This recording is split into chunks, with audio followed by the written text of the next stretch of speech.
No boundary can stop good music.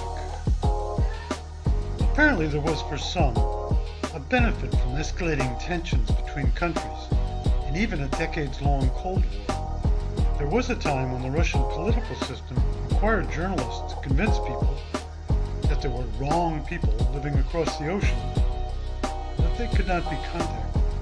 Well, maybe we sometimes thought that those Russians or those Americans were not easily understandable.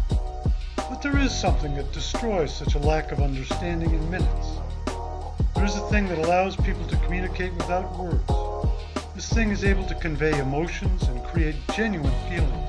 This thing can bring the distant closer together. This thing is music. In the early years of Soviet power, cultural exchange with the West had not become difficult. For example, in the early 1920s, jazz arrived in the Soviet Union. Russian musicians who visited Europe and America were infected with this energetic original music, which was not at all like classical music, and soon jazz orchestras began playing at the best venues in the country. The most famous were the Spasman Orchestra, the Leonid Uchosov Orchestra, and the Varlamov Orchestra. And Soviet jazz was soon heard across the ocean. In the 40s, the Russian theme was noticeable in American jazz. The Glenn Miller Orchestra, for example, often performed in concerts the song Polyoshko Polye by the composer Nipper, as well as the folk song Ivanushka in Tasteful Treatment. The Betty Goodman Orchestra performed parts of the symphonic fairy tale Peter and the Wolf by Sergei Prokofiev, and a number of other works by Soviet composers. The situation changed after the end of the Second World War, when it became clear that the Soviet Union and the United States of America had many political differences. Since then, most trends of Western culture were perceived in Moscow as harmful. Soviet censors actively took up criticism of foreign performers because they were strikingly different from what was performed in the USSR. However, Soviet youth danced at secret apartment parties to the incendiary rhythms of Elvis Presley's rock and roll.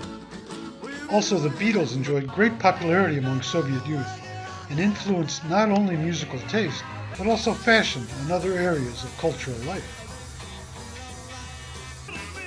Around this time, the twist came into fashion. All over the world it was danced openly and freely, but only in the USSR was it done at secret parties. At one political meeting, the Soviet leader Nikita Khrushchev indignantly said that it was indecent to wag body parts like that during a dance. This political situation forced music fans to look for unusual solutions.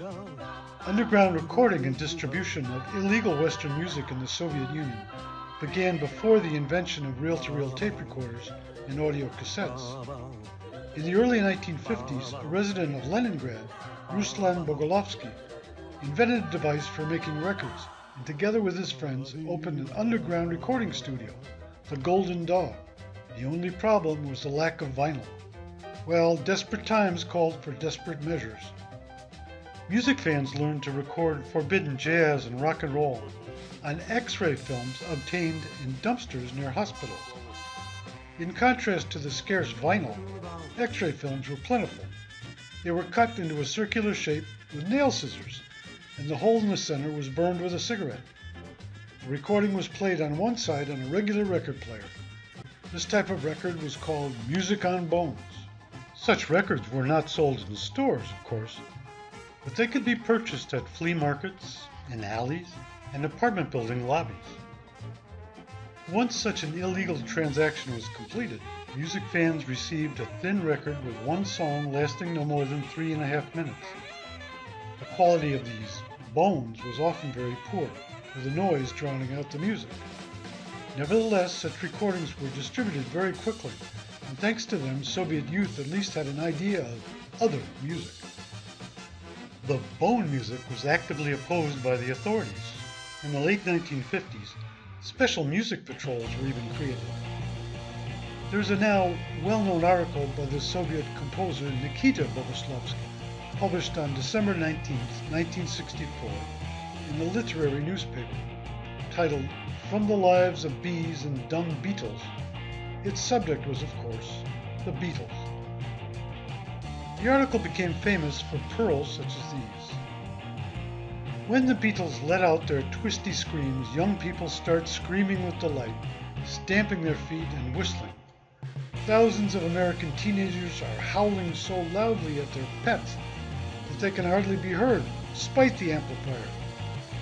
Fans sitting in the stalls twitch so much in the rhythm of the twist that they often fall into a fainting state and just fall off their seats. Poor naive bugs, you probably firmly believe that all this, fame, much money, the roar and screech of fans, visits to kings, all this is forever and merited. But I'll wager that you'll last another year and a half, and then there will be young men with even more stupid hairstyles and wild voices, and it will all be over. And you will find it difficult to fit into small local taverns for temporary work. It would be interesting to know if someone argued with Boguslavsky in those days. The period of Leonid Brezhnev's rule, 1964 to 1982, is popularly called the Age of Stagnation. The Iron Curtain continued to exist, but Western music still penetrated the Soviet Union. At that time, there was a real musical upsurge in the West. Artists included Jimi Hendrix, Led Zeppelin, Deep Purple, and Elton John.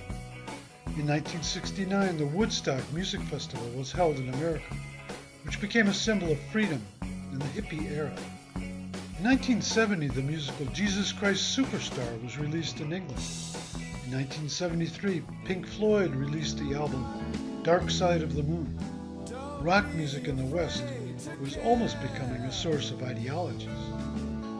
In the Soviet Union, there was no direct ban on Western music, but due to some strange circumstances, it could not be heard on the radio or on television. Very few records were produced, and each group went through a special state commission to determine whether this music had a destructive influence on young communists or not. There was a secret document created in 1984 by the All-Union Scientific and Methodological Center for Folk Art and Cultural and Educational Work, which was sent to the organizers of dance parties, which provided a list of extremely undesirable rock groups and an explanation of why they did not conform to Marxist ideals. Among them were AC/DC, for praise of Satan and black magic; Iron Maiden, for afterlife and biblical associations; Metallica, for anti-communist ideas, propaganda of alcohol and drugs; Donna Summer, for eroticism; Madonna, for sex; Michael Jackson, anti-politics, horror;